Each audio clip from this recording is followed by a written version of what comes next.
निवर्तमान सरकार कौन है? तृणमूल कांग्रेस।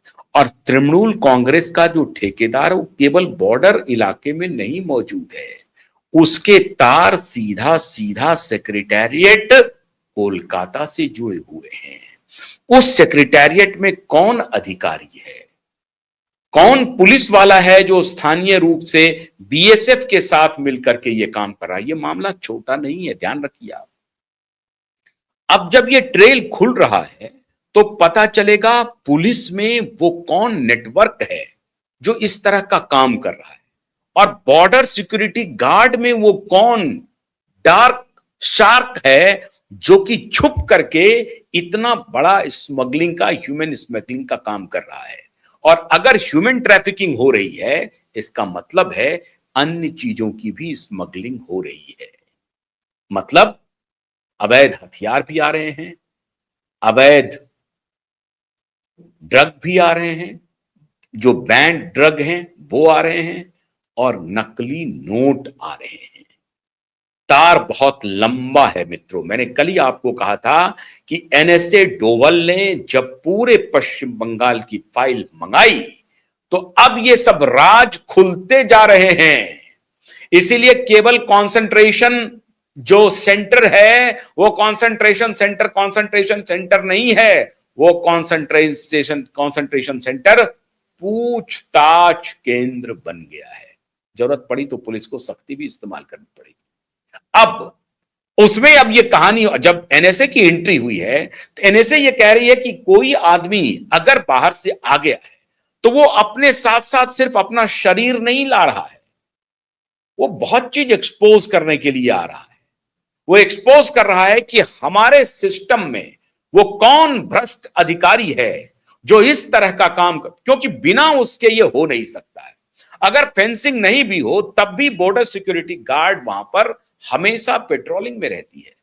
पेट्रोलिंग को डिच करके, बॉर्डर सिक्योरिटी गार्ड के पेट्रोलिंग को डिच करके अगर कोई व्यक्ति बॉर्डर क्रॉस करता है, ये असंभव है। इसका मतलब है कि बॉर्डर सिक्योरिटी गार्ड में कोई ना कोई है जो रोहिंग्याओं को, बांग्लादेशियों को भारत में प्रवेश करवा रहा है। और अगर कोई है तो वो कांस्टेबल लेवल का अधिकारी नहीं है, वो कांस्टेबल से इसके तार ऊपर तक जुड़े हुए हैं। और अगर बॉर्डर क्रॉस कराने के लिए क्या पैसे दिए जा रहे हैं, और वो पैसे भी क्या नकली पैसे हैं, नकली नोट हैं, क्या है नहीं है, ये तो अभी पता चलेगा। एक डीसीपी का घर, अभी जो आपने टीवी में और हर जगह हमने भी दिखाया है आपको, शांतनु विश्वास का महल जैसा घर बनाया उसने, महल जैसा। और लोग कह रहे हैं कि उनकी क्या तनख्वाह है जो इतना आलीशान बिल्डिंग, और उसका पुराना घर भी दिखाया है हम लोगों ने, पुराना घर और नया घर दोनों हम लोगों ने दिखाया है। इसीलिए, और अब जब मार्को रूबियो अभी पश्चिम बंगाल गए थे, ये सबकी सूचना ये सिर्फ राष्ट्रीय नहीं होगी, ये अंतरराष्ट्रीय होगी। इसीलिए एनएसए डोवाल की एंट्री बहुत महत्वपूर्ण है। और इसीलिए शुभेंदु अधिकारी का यह आदेश कि इंतजार नहीं करना है, हमें डेटा मुहैया कराने हैं, सारी तहकीकात कर लेने हैं, और फिर कानूनी पचड़े में पड़ने की जरूरत नहीं है। आप अगर कंफर्म हैं कि ये लोग यहां से इस तारीख को बॉर्डर क्रॉस करके भारत आए हैं, डेटा ले लीजिए, सारी तहकीकात ले लीजिए, इंफॉर्मेशन लीजिए, और इनको उसी जगह पर डिपोर्ट कीजिए। डिटेक्ट हो गया, डिलीट भी हो गया सिस्टम से, अब डिपोर्ट कीजिए, बात खत्म। डिटेक्ट, डिलीट और डिपोर्ट, 3D पर आपको काम करना है। यह शुभेंदु अधिकारी का डायरेक्ट इंफॉर्मेशन है। लेकिन यह सूचना के बाद, यह संदेश के बाद, यह आदेश के बाद, इस आदेश के बाद जो एनएसए की एंट्री है वो मामले को थोड़ा और गुल खिलाएगा, और अभी ये बात मार्को रूबियो तक पहुंचेगी। कौन है जो आईएसआई का हैंडलर है उस बॉर्डर के इलाके में, 600 किलोमीटर की रेंज में, और वो आईएसआई हैंडलर हमारे सिस्टम में कहां कहां बैठा है?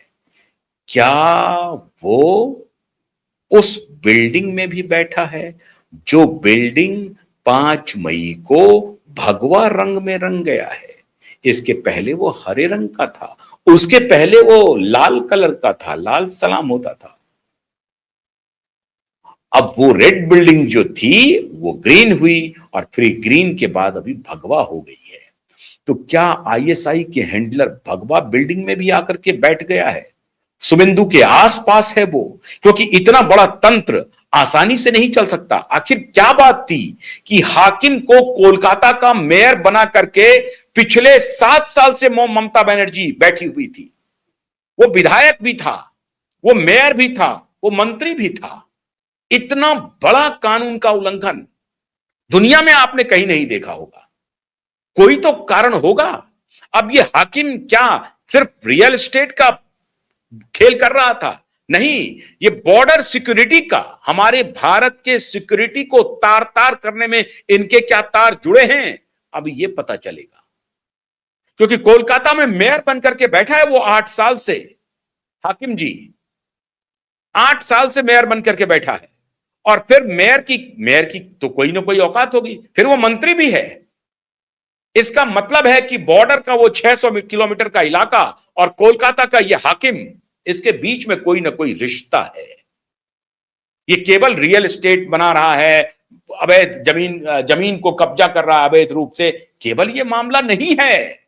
ये मामला इंटरनेशनल सिक्योरिटी का है और भारत के इंटरनल सिक्योरिटी का है। इसीलिए जहांगीर ने कह दिया कि भाई मैं वापस लेता हूं नाम को। ममता जी मैं बचूंगा तब तो सरवाइव कर पाऊंगा, कुछ पहले मेरा बचना जरूरी है, क्योंकि मैं लंबा नपने जा रहा हूं। मैं सिर्फ फाल्टा में और 24 परगना और डायमंड हार्बर से नहीं मेरा नाम जुड़ेगा, मेरा नाम जुड़ेगा वो 600 किलोमीटर बॉर्डर से। और इसीलिए गयासुद्दीन मोल्ला ने पहले ही सरेंडर कर दिया। उनको लग गया कभी सारे के लिस्ट तैयार हो रहे हैं, कम से कम 3000 का लिस्ट तैयार हुआ है, जो हमारे पास सूचना है 3000 ऐसे लोगों का लिस्ट है जो इस तरह के डूबियस गतिविधियों में शामिल थे। एक एक कॉन्स्टिट्यूंसी का, एक एक विधानसभा का, एक एक लोकसभा का बूथ वाइज डिटेल है कि कौन व्यक्ति कहां से संपर्क में था और कैसे इकट्ठा करता था। याद है ना मुर्शिदाबाद में क्या हुआ था, मालदा में क्या हुआ था? भाई 5-5 लॉ ऑफिसर को भीड़ ने, हजारों की भीड़ ने घेर लिया और डिस्ट्रिक्ट मजिस्ट्रेट और जो पुलिस सुपरिंटेंडेंट है उसका फोन ही ऑफ हो गया, डीजीपी का फोन ऑफ हो गया। सुप्रीम कोर्ट के चीफ जस्टिस 2 बजे रात तक जगे हुए थे, मिलॉर्ड जगे हुए थे 2 बजे रात तक। यह हालत कर दी थी पश्चिम बंगाल की। मैंने कल भी आपको कहा कि पश्चिम बंगाल में 2 गाने बज रहे हैं, एक तो क्षमा करो काली मां और दूसरा हे बजरंगबली। तो भगवा का आकाश, पहली बार पश्चिम बंगाल का आकाश भगवामय हुआ है। और वो जो भगवा आकाश है ना, वो लाखों करोड़ों लोगों के लिए एक अजीब सी सिक्योरिटी लेकर के आया है। और वो सिक्योरिटी ये बतलाता है कि जितने हिंदू वोट पड़े हैं 98-99% went in favour of BJP candidate in Falta.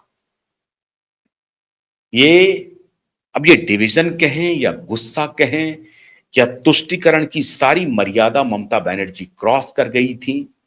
जो कम्युनिस्टों ने किया वो क्रॉस कर गए थे। आज कोलकाता का वो कैटल मार्केट, जो बाजार है, हाट है, सूना है। और वहां पर ये अभी गाय खरीदने बेचने का धंधा चलता था बकरीद के पहले, मित्रों। और ये कम्युनिस्ट करवाते थे ये काम, क्योंकि उनको गाय खाने से भी परहेज नहीं था। वो तो बोलते हैं, कम्युनिस्ट के सारे लोग बोलते हैं, अरे बड़े पत्रकार इसी लुटियन जोन में कैमरे पर आकर के कहते हैं आई लव बीफ। बड़े पत्रकार जिनके खानदान में कभी डिफेंस के चीफ रहे, चीफ ऑफ आर्मी स्टाफ रहे, वो पत्रकार कह रहे हैं आई लव बीफ। ये मामला खान मार्केट से सीधे फाल्टा तक जुड़ा हुआ है और फाल्टा से सीधे बांग्लादेश के बॉर्डर तक जुड़ा हुआ है मामला। ये तार बहुत लंबा है, ये गहरा तार है। इसीलिए रुदाली, वहां जब पकड़ाई होगी, यहां रुदाली शुरू हो जाएगी। वहां गिरफ्तारी होगी, वहां बुलडोजर चलेगा, यहां रुदाली शुरू हो जाएगी। इससे आपको विचलित होने की जरूरत नहीं है। और मैं सभी उन दर्शकों से कह रहा हूं, अगर इस तरह की रुदाली वाले वीडियो, ये ब्लैक स्क्रीन करने वाले, छाती पीटने वाले पत्रकारों को पहचानिए। ये देशद्रोह कर रहे हैं और पिछले 50 साल से इन्होंने देशद्रोह किया है। इनसे इनका हिसाब पहले चुकता कीजिए। इन्होंने कभी आवाज नहीं उठाई, कि किस तरह से वहां हालत हुई है। काली की भूमि को काबा में तब्दील कर दिया, इनका सेक्युलरिज्म वाह वाह कर रहा था। और इसीलिए जब योगी वहां गए तो काली की भूमि को काबा में तब्दील होने नहीं देंगे, कह रहे थे योगी, और वही हुआ। तो अब जो डिटेक्ट, डिलीट और डिपोर्ट चल रहा है उससे खलबली है, बुलडोजर जो चल रहा है उससे खलबली है, गुंडागर्दी, कट कमीशन, नंगा नाच कर दिया अभिषेक बैनर्जी ने। और अभिषेक बैनर्जी 31 जुलाई बहुत दूर है, अभी अभी और बहुत कुछ, गंगा में बहुत पानी बहना बाकी है। अभिषेक, आपका बचना नामुमकिन है। कोर्ट तो आपको एक फंक्शनल डेमोक्रेसी है जहां पर कि एक इंडिपेंडेंट जुडिशरी है, निर्भीक निष्पक्ष जुडिशरी है, आपको राहत देगी, बिल्कुल देगी। लेकिन when case will start on merit, you will be behind the bar. Nobody will save you. No judiciary will save you.